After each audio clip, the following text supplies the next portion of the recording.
கம்முன்னு இருக்க வேண்டிய இடத்துல கம்முன்னு இருக்கணும், கும்முன்னு இருக்க வேண்டிய இடத்துல கும்முன்னு இருக்கணும். இது யார் சொல்றது? திரு விஜய் அவர்கள். அரசியல் அப்படி இருக்க முடியுமானே? கம்முன்னு இருக்க வேண்டிய இடத்துல கம்முன்னு இருப்பேன், கும்முன்னு இருக்க வேண்டிய இடத்துல கும்முன்னு இருப்பேன்னு.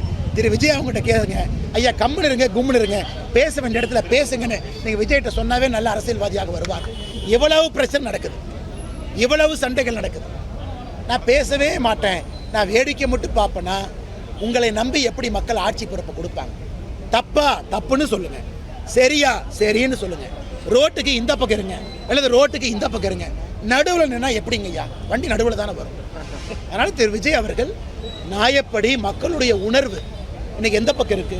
திருப்பரங்குன்றத்திலே தீபம் ஏற்றப்பட வேண்டும் என்று இருக்கும் பொழுது அவங்களுடைய ஆதரவு எந்த பக்கம் இருக்கணும்? நான் பேசவே மாட்டேன்னா அது எந்த விதமான அரசியல்? நான் தமிழ்நாட்டில் தொடர்ந்து சொல்றது, விஜய் அரசியல் இருக்கட்டும்,